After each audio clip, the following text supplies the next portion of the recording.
Anchor స్వేచ్ఛ ఆత్మహత్య కేసులో పూర్ణచందర్ ను రిమాండ్ కు తరలించినట్లు చిక్కడపల్లి ఏసీపీ రమేష్ కుమార్ తెలిపారు. స్వేచ్ఛను పూర్ణచందర్ ఆత్మహత్యకు ప్రేరేపించాడని అన్నారు. 15 ఏళ్లుగా స్వేచ్ఛతో చనువుగా ఉంటూ పెళ్లి చేసుకుంటానని నమ్మించాడని తెలిపారు. పెళ్లి మాట దాటివేయడం వల్లే ఆమె ఆత్మహత్య చేసుకున్నట్లు విచారణలో వెల్లడైందన్నారు. పూర్ణచందర్ పై బిఎన్ఎస్ యాక్ట్ 69, 108 తో పాటుగా పోక్సో యాక్ట్ కింద కేసులు నమోదు చేసినట్లు ఏసీపీ తెలిపారు.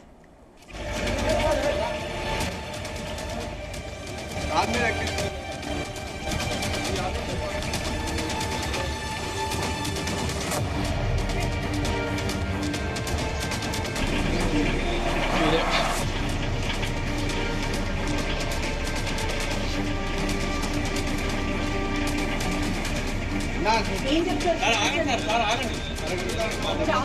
మీరే అంటున్నారు. ఏం చెప్తారు చెప్పండి. నిజమేనా మీరేనా సార్? ఏం చెప్తారు అంటే ఏం మీకు ఆపర్చునిటీ వచ్చింది చెప్పండి.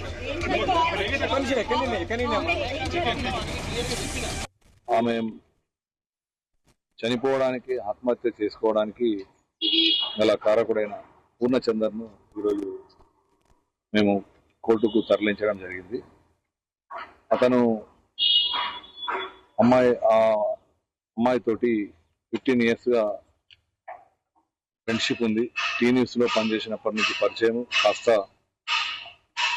ఆమెను మ్యారేజ్ చేసుకుందామని అనుకొని ప్రపోజల్ పెట్టి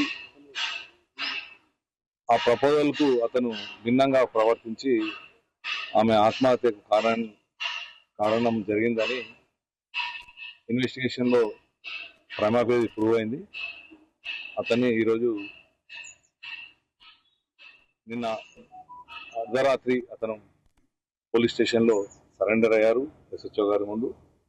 అతని ప్రాథమిక సాక్ష్యాలు, పరోక్ష సాక్ష్యాలను బట్టి అతని ఈరోజు మీద అబెట్మెంట్ కమిట్ సూసైడ్ ప్రూవ్ అయింది. అందుకోసం అతన్ని ఈరోజు కోర్టుకు ఇప్పుడు తరలించడం జరిగింది. Abetment suicide.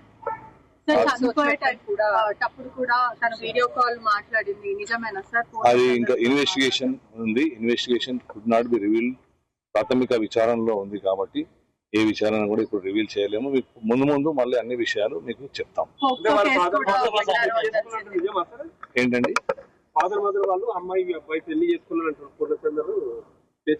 ఫాదర్ మదర్ స్వేచ్ఛ పూర్ణచందర్ పెళ్లి అయ్యింది, ఫొటోస్ తన ఫోన్ లో ఉన్నాయి, చెక్ చేస్తే బయటకు వస్తాయి అని చెప్పి అది విచారణలో ఉంది. అతను ఫాల్స్ ప్రామిసెస్ చేసి పెళ్లి చేసుకుంటామని ఆమెకు అడిగారు. అడిగి అతన్ని నమ్మించి మోసం చేసి అతను మరణానికి కారకులయ్యారు. అబెట్మెంట్ కమిట్ సూసైడ్ కింద కేసు రిజిస్టర్ చేసి రిమాండ్ తరలించడం జరిగింది. Case is under investigation. Will reveal the things later. Swecha కూతురు స్టేట్మెంట్ ఇచ్చింది సార్. ఏ ప్రకారం కేసు నమోదు చేశారు? అది case under as for the చట్టం ఏదైతే ఉందో చట్ట ప్రకారం ప్రతిదీ జరుగుతుంది. మీకు ముందు ఇంకా చెప్తాం మీకు. Thank you.